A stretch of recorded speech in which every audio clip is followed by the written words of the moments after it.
What happens when a beloved television host faces off against royalty gone rogue? In just 36 seconds, one comment would turn a friendly morning interview into the most shocking meltdown in daytime television history.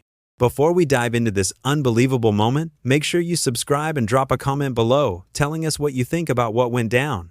Trust me, you will not believe how this unfolded. It started like any other morning on the Lorraine Kelly show. The studio lights were bright, the audience was buzzing with excitement, and Lorraine sat in her signature chair with that warm smile everyone knows and loves. She had welcomed countless celebrities, politicians, and public figures over the years. Her reputation was spotless. She was known for being kind, professional, and always making her guests feel comfortable.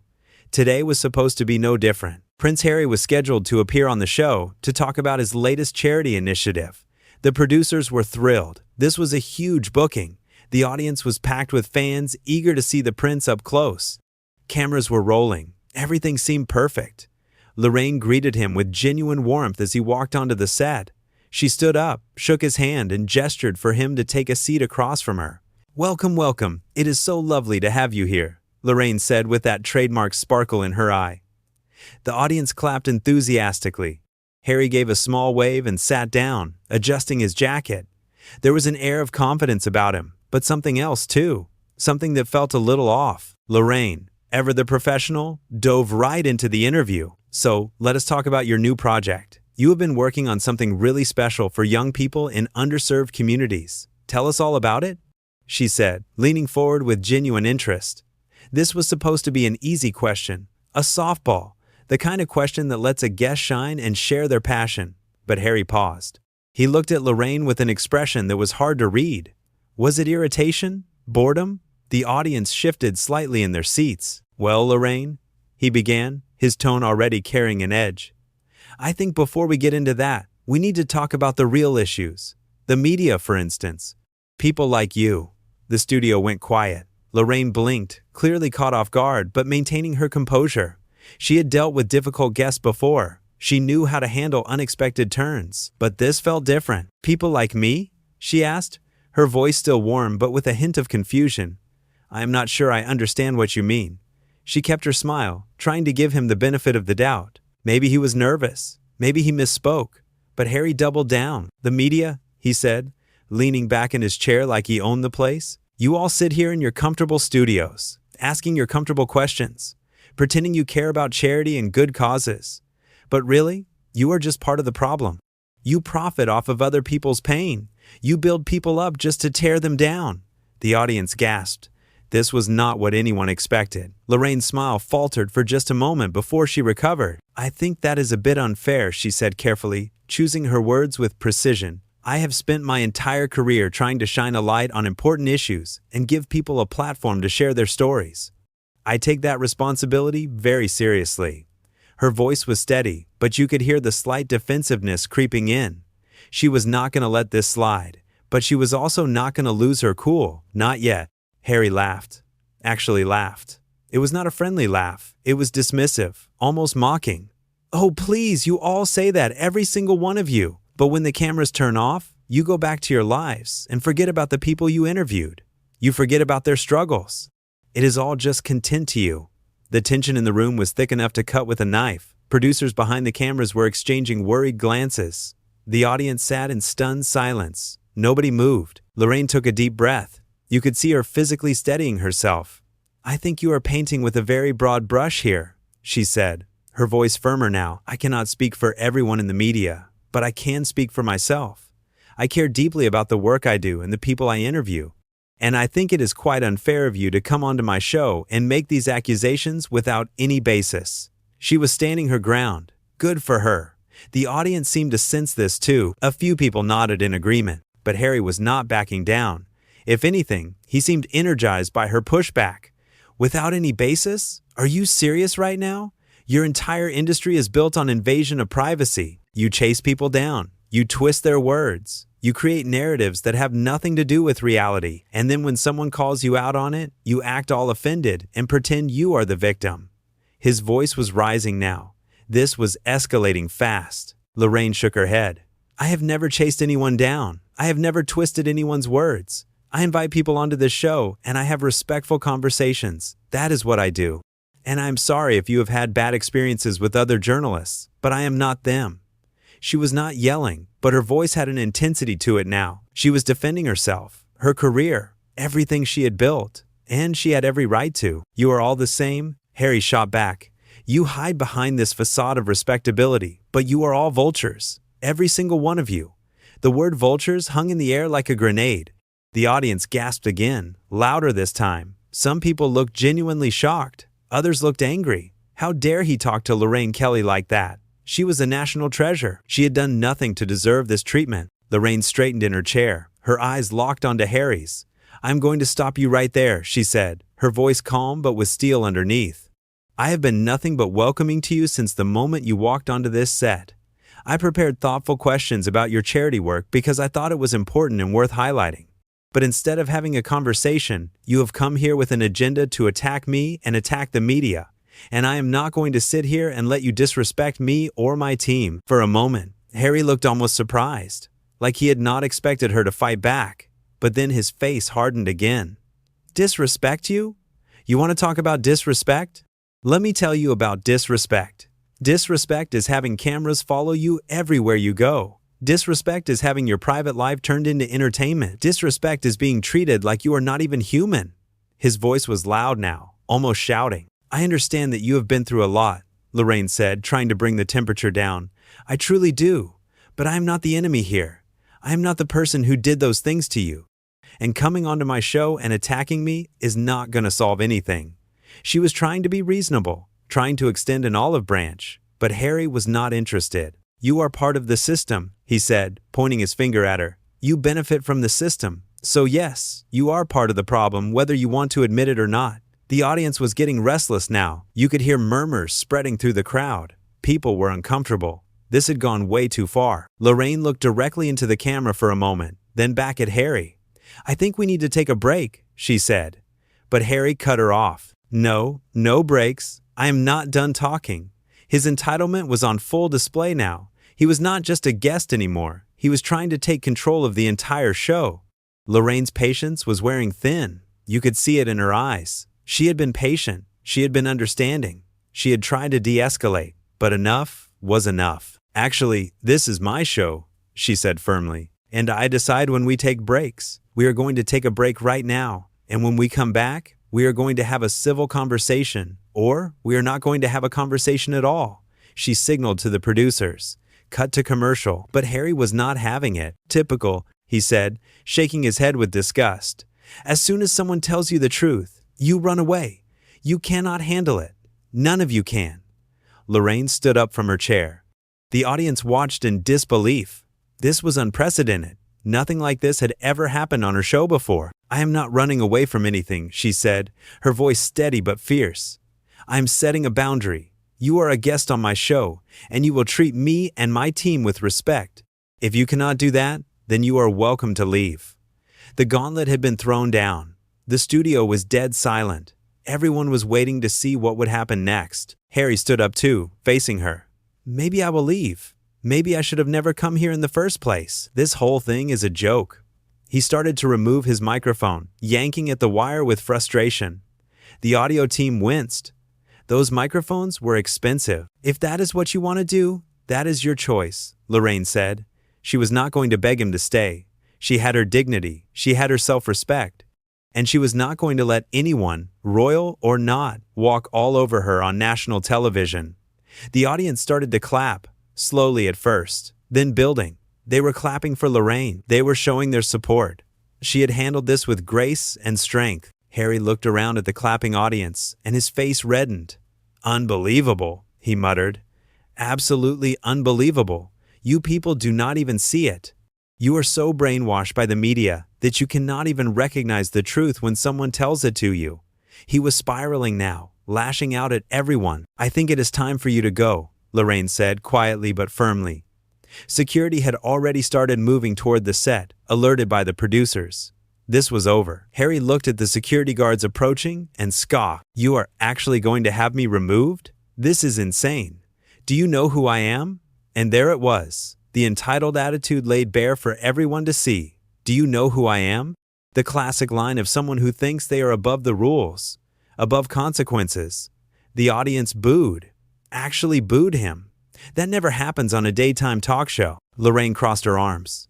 I know exactly who you are. And right now, you are someone who is being asked to leave my show. Please go. Her voice left no room for argument. Harry stood there for a moment, looking like he could not believe this was actually happening to him. But it was. Security was right there now, not touching him, but making their presence known. Fine, he said, ripping off the rest of his microphone and throwing it onto the chair. I did not want to be here anyway. This whole thing is beneath me. He turned and started walking off the set, security following him at a discreet distance. The audience erupted in applause. They were clapping for Lorraine, supporting her, showing her that she had done the right thing. Lorraine stood there for a moment, visibly shaken, but trying to maintain her composure. She took a deep breath, smoothed her jacket, and turned to the camera. Well, she said with a slight incredulous laugh, that was certainly unexpected. We are going to take a quick break, and when we come back, we will continue with our scheduled programming. Her voice was remarkably steady considering what had just happened. The cameras cut away, but in the studio, chaos erupted. Producers rushed onto the set to check on Lorraine. The audience was buzzing with excited chatter. Everyone was pulling out their phones, texting their friends, posting on social media. This was going to be everywhere within minutes. Lorraine sat back down in her chair, accepting a glass of water from a crew member. Her hands were shaking slightly, but she was smiling. A genuine smile. She had stood her ground. She had not let herself be bullied or disrespected.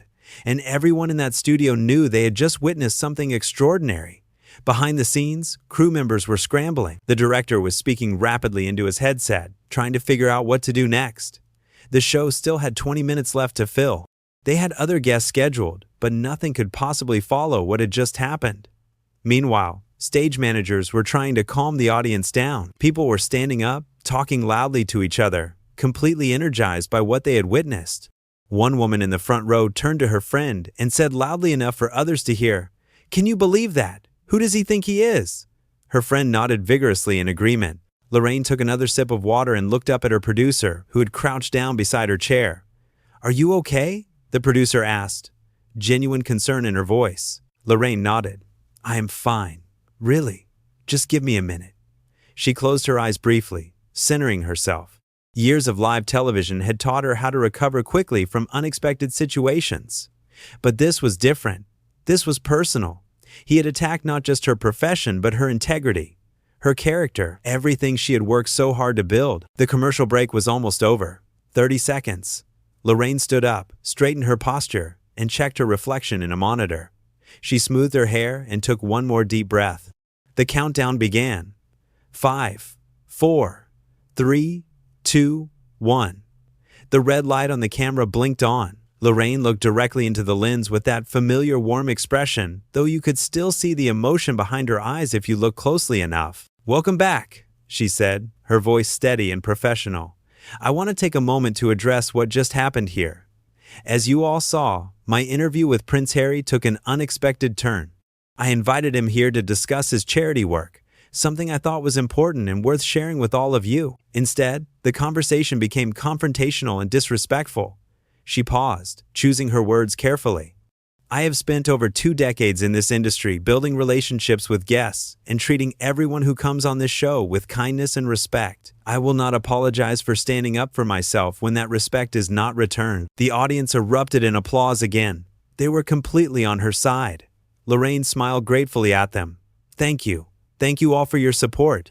Now, we do have other wonderful guests scheduled for today, and I think we should continue and celebrate the people who are here to share positive messages."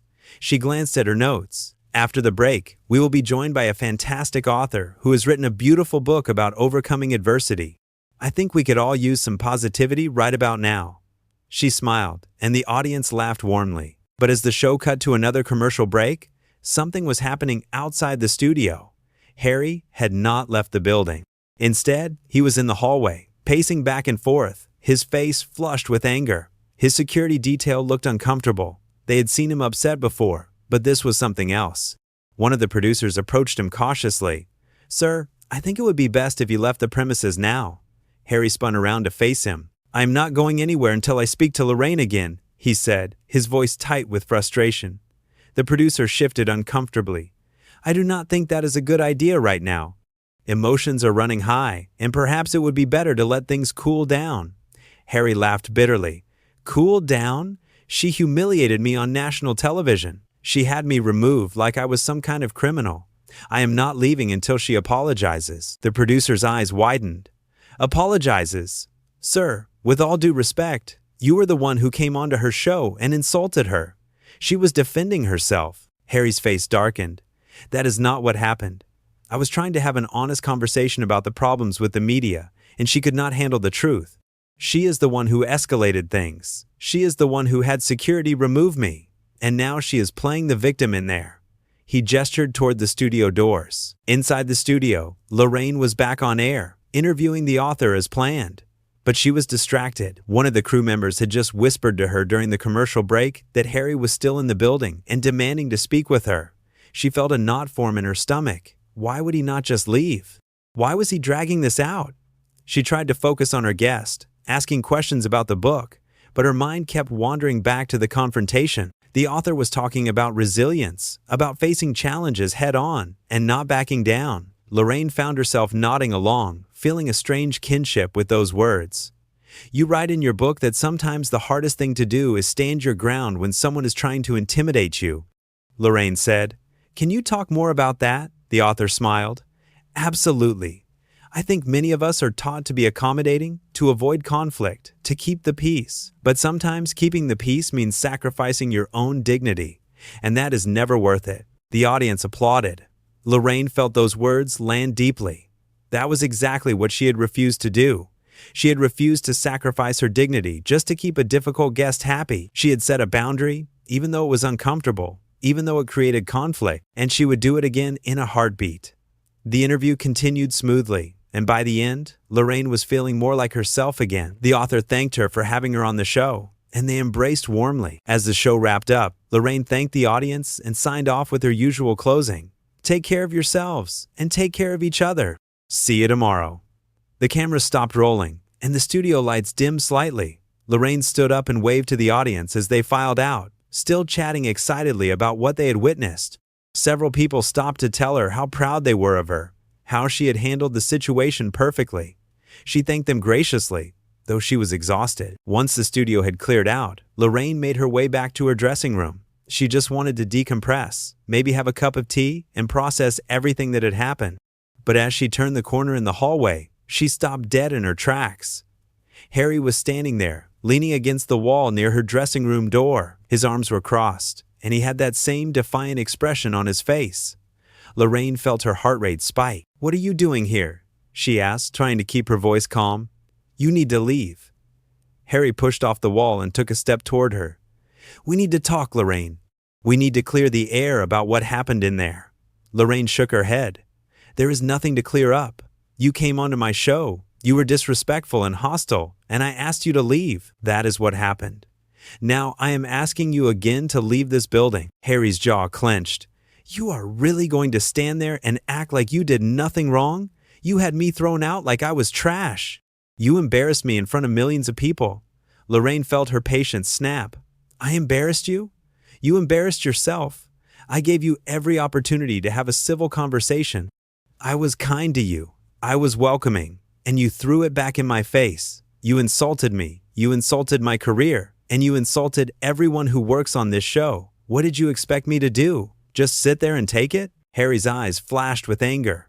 "I expected you to be professional. I expected you to handle criticism like an adult instead of running away and hiding behind your security guards." Lorraine took a step closer to him, her own anger rising. "Professional?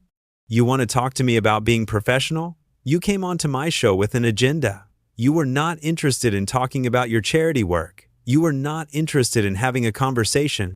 You wanted to attack me and use my platform to air your grievances about the media.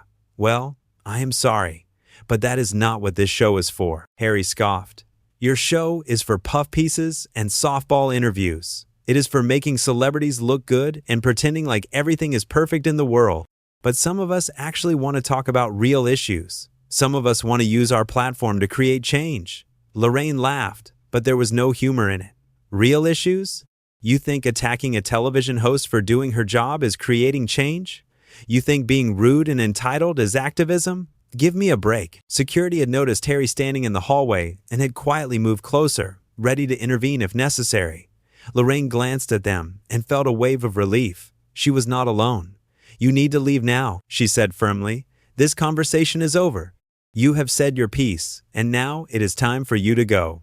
Harry looked at the security guards approaching, and his expression turned to one of disbelief. You are really going to do this again? You are going to have me escorted out again? Lorraine nodded. If that is what it takes, yes. You are not welcome here anymore. You had your chance, and you blew it. Now leave. Harry stared at her for a long moment, and for a second, she thought he might actually apologize, that he might realize how out of line he had been. But instead, he just shook his head. You are going to regret this, Lorraine. When the truth comes out about what really happened here today, everyone is going to see you for what you really are. A coward who could not handle a little bit of honesty. Lorraine felt a surge of anger but kept her voice level. The truth already came out. It happened live on television. Millions of people saw exactly what happened. They saw you attack me, unprovoked. They saw me try to de-escalate.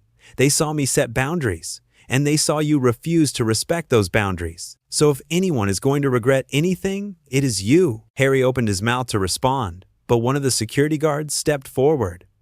Sir, you need to come with us now. We are going to escort you out of the building. Harry looked between the guard and Lorraine, realizing he had lost. There was nothing more he could say or do. He had burned this bridge completely. Without another word, he turned and walked down the hallway, the security guards following close behind. Lorraine stood there for a moment, her heart pounding, her hands shaking. She leaned against the wall and closed her eyes. What a disaster. What an absolute disaster. But as the adrenaline started to fade, she felt something else too.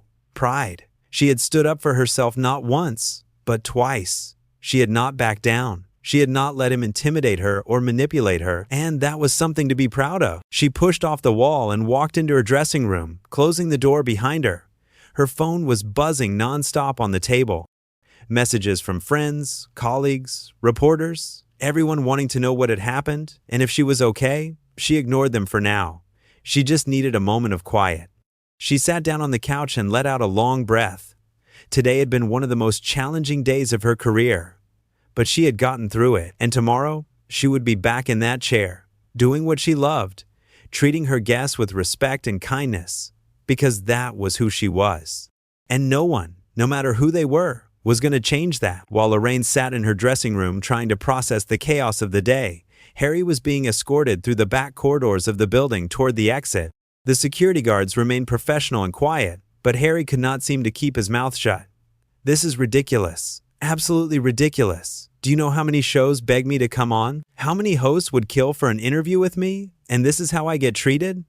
The guards said nothing. They had dealt with difficult people before, and the best approach was always to stay silent and just get them out. But Harry was not done. He stopped walking abruptly, forcing the guards to stop too. You know what? I want to file a complaint. I want to speak to whoever's in charge of this entire operation. What happened today was completely unacceptable, and someone needs to be held accountable. One of the guards, an older man with decades of experience written on his face, finally spoke. Sir, the best thing you can do right now is leave quietly. Anything else is just going to make this situation worse. Harry laughed incredulously. Make it worse? How could it possibly be worse? I was publicly humiliated and then physically removed from the building. Twice. This is a disaster. The guard's expression remained neutral. Sir, you were not physically removed. You were escorted. There is a difference, and from what I understand, you were given multiple opportunities to leave on your own. Now please, let us continue. Harry stared at him for a moment, then started walking again, muttering under his breath about injustice and media conspiracies. Back in the studio offices, the production team had gathered in a conference room. They needed to debrief, to discuss what had happened and how to handle the inevitable fallout.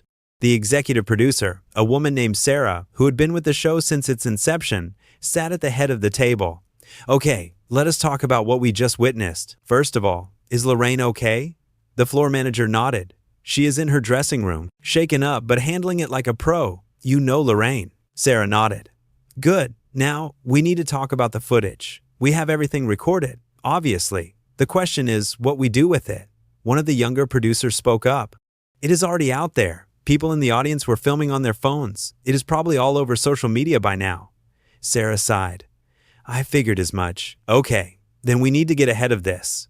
We need to release an official statement supporting Lorraine and explaining what happened from our perspective. Another producer chimed in. Do we mention him by name? Or do we just refer to him as a guest? Sarah thought for a moment. We mention him by name. Everyone already knows who it was. Trying to hide it or dance around it will just make us look like we have something to hide. We tell the truth. He came on the show. He was hostile and disrespectful, and Lorraine handled it with grace and professionalism. End of story. The team nodded in agreement. They all knew Lorraine had done nothing wrong.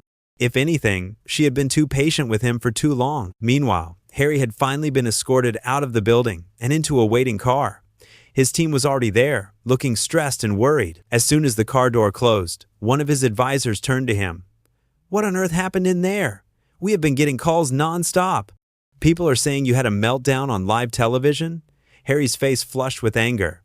A meltdown? I did not have a meltdown. I tried to have an honest conversation about the problems with the media, and Lorraine Kelly could not handle it. She is the one who overreacted. She is the one who had me kicked off her show. His advisor looked at him with a mixture of concern and frustration. Harry, multiple people are saying you attacked her, that you called her and her colleagues vultures, that you were shouting and pointing fingers. This is not good. This is really not good. Harry waved his hand dismissively. Those people do not understand. They have been brainwashed by the media. They cannot see the truth even when it is right in front of them. I was trying to educate them, to open their eyes, and they turned on me. The advisor pinched the bridge of his nose. Okay, we need to do damage control. We need to release a statement immediately, something that explains your side of the story. Harry nodded enthusiastically. Yes, exactly. We need to tell people what really happened. How I was ambushed and set up to look bad. The advisor looked at him carefully. Harry, I do not think that is the angle we should take. Maybe something more along the lines of, you were passionate about important issues and things got heated, but you regret how the conversation unfolded. Harry's eyes narrowed. Regret? Why would I regret telling the truth? I am not apologizing for anything. The advisor's frustration was becoming more visible. Because right now, you are the one who looks bad. You are the one who is trending on social media for all the wrong reasons. People are calling you entitled, arrogant, and disrespectful.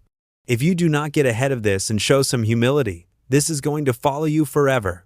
Harry crossed his arms stubbornly. I do not care what people on social media think. They do not matter. Back at the studio, Lorraine had finally emerged from her dressing room. She had washed her face, fixed her makeup, and put on a brave face. Sarah, the executive producer, was waiting for her in the hallway. There she is. How are you holding up? Lorraine smiled weakly. I have had better days, I will tell you that much. But I will be fine. I just need to go home, have a glass of wine, and try to forget this ever happened. Sarah put a hand on her shoulder. You were incredible in there. The way you handled that situation, the grace and strength you showed, it was remarkable. Everyone is talking about it. Lorraine sighed. I am sure they are. I just hope they are talking about the right things. I do not want this to become some tabloid spectacle. I just want to move on. Sarah nodded understandingly. I know, but you should also know that everyone, and I mean everyone, is on your side. The audience, the crew, the other guests, even people online. You did nothing wrong. He came onto your show looking for a fight, and you refused to give him one. You stayed professional even when he did not. That says everything about your character. Lorraine felt tears prick at her eyes, but blinked them back. Thank you. That means a lot. I just keep replaying it in my head, wondering if I could have handled it differently. If I could have said something that would have de-escalated the situation before it got so out of hand. Sarah shook her head firmly. No, do not do that to yourself. You tried everything. You were patient. You were kind. You tried to redirect the conversation multiple times. He was determined to be difficult. There was nothing you could have done differently. Some people just want to be angry, and there is nothing you can say or do to change that. Lorraine nodded slowly. You are right. I know you are right. It is just hard not to second-guess myself. Sarah squeezed her shoulder. Go home, get some rest, and do not look at social media tonight. Just trust me on that one. Tomorrow, we will come back and do what we do best. We will put on a great show, and this will all be a distant memory before you know it. Lorraine smiled gratefully. "Thanks, Sarah. I do not know what I would do without you." They hugged briefly before Lorraine headed toward the exit. As she walked through the parking garage toward her car, she felt the weight of the day settling on her shoulders. She was exhausted, emotionally drained, and just wanted to be home. But as she reached her car, she noticed a small group of people waiting near the entrance. Her heart sank. Reporters. Of course, they must have heard about what happened and rushed over, hoping to get a comment. She took a deep breath and kept walking, her head held high. "Lorraine! Lorraine! Can we get a statement about what happened with Prince Harry?" one of them shouted. She did not stop walking. "Lorraine, is it true that he called you a vulture?" Another one yelled. She kept her eyes forward, refusing to engage. "Will he be invited back on the show?" She reached her car and unlocked it quickly. Just as she was about to get in, one reporter pushed forward a bit more aggressively. "Lorraine, do you think he owes you an apology?" She paused. Her hand was on the car door, and she could just get in and drive away. But something made her turn around. She looked at the small group of reporters. Their cameras pointed at her. Their recorders held out, hoping to catch her words. "I think," she said carefully, her voice steady, "that everyone deserves to be treated with respect. When you invite someone onto your show, you expect a certain level of decency and professionalism. That did not happen today. But I stand by how I handled the situation. I set boundaries, and I stuck to them. And I would do the same thing again in a heartbeat." The reporters scribbled notes frantically and pushed their microphones closer. "So you do not regret how things played out?" one asked. Lorraine shook her head. "I regret that it happened at all. I regret that a conversation about charity and helping young people turned into something ugly. But I do not regret standing up for myself. I will never regret that." With that, she got into her car and closed the door, cutting off any further questions. As she drove away, she caught a glimpse of the reporters in her rearview mirror, already on their phones, no doubt filing their stories. That evening, Harry was in his residence, still fuming about the events of the day. His phone was ringing constantly, but he was ignoring most of the calls. His team had drafted a statement, but he had rejected it. He did not want to sound apologetic or conciliatory. He wanted to double down. He wanted people to know that he stood by everything he had said. His advisor had warned him that this was a mistake, that it would only make things worse. But Harry did not care. He felt justified in his anger. He opened his laptop and started scrolling through social media, something his team had specifically told him not to do. But he could not help himself. He needed to see what people were saying. And what he saw made his blood boil. Hashtags supporting Lorraine were trending. Videos of the confrontation had been viewed millions of times, and the comments were overwhelmingly in her favor. People were calling him spoiled, entitled, ungrateful. They were praising Lorraine for standing her ground and not letting him bully her. One comment in particular caught his eye. "Imagine being so privileged that you go on someone's show, insult them repeatedly, and then act shocked when they ask you to leave. Lorraine Kelly is a class act. He could learn a thing or two from her." Harry slammed his laptop shut. They did not understand. None of them understood. He had been trying to make a point about media accountability, and instead, he was being painted as the villain. It was not fair. It was not right. But deep down, in a place he was not quite ready to acknowledge, a small voice whispered that maybe, just maybe, he had gone too far. Maybe he had let his anger at the media in general cloud his judgment about this specific situation. Maybe Lorraine Kelly had not deserved to be the target of his frustration, but he pushed that voice aside. Admitting he was wrong felt impossible. It felt like weakness, and he had spent too long trying to prove he was not weak. Lorraine, meanwhile, was at home with a cup of tea, sitting on her couch with her feet tucked under her. She had followed Sarah's advice and avoided social media, but her phone was still buzzing with messages from friends and colleagues offering their support. She read through a few of them, feeling grateful for the outpouring of kindness. One message from a fellow television host read, "You handled that with such grace. You are an inspiration to all of us who have to deal with difficult guests. So proud of you." She smiled and sent back a simple thank you. She did not feel particularly inspiring right now. She just felt tired. But as she sat there in the quiet of her home, she started to feel something else too. A sense of peace. She had done the right thing. She had not compromised her values or her dignity. She had shown that kindness and professionalism were important, but so were boundaries and self-respect. And if that meant sometimes you had to ask someone to leave your show, even someone famous and powerful, then so be it. The next morning, Lorraine arrived at the studio early. She wanted to be prepared, to go over the plan for the day's show, to make sure everything ran smoothly. When she walked into the building, she was greeted with applause from the crew. People hugged her, told her how proud they were, thanked her for standing up not just for herself, but for all of them. It was overwhelming in the best possible way. She felt supported and valued, and that meant everything. The show that day went off without a hitch. Lorraine was her usual, warm, engaging self. She interviewed authors, musicians, and everyday people with inspiring stories. She laughed. She asked thoughtful questions, and she made her guests feel comfortable and appreciated. And not once did she mention what had happened the day before. She did not need to. Her actions spoke louder than any words ever could. She was a professional, through and through, and nothing was going to change that. As for Harry, he spent the following days watching his reputation take hit after hit. Other television hosts refused to book him. Charity organizations started distancing themselves from him. Public opinion had firmly turned against him. His team tried to spin it, tried to salvage what they could, but the damage was done. He had shown the world exactly who he was when things did not go his way, and people did not like what they saw. And Lorraine? She went on to have one of the most successful years of her career. Her handling of the situation was used as a case study in media training programs about how to deal with difficult guests. She received awards for her professionalism and grace under pressure. But more importantly, she showed millions of people watching that it is okay to set boundaries, to stand up for yourself, and to refuse to be treated poorly, no matter who the other person is. That was her legacy from that day. Not the conflict itself, but the strength and dignity she showed in the face of it. And that was something no one could ever take away from her.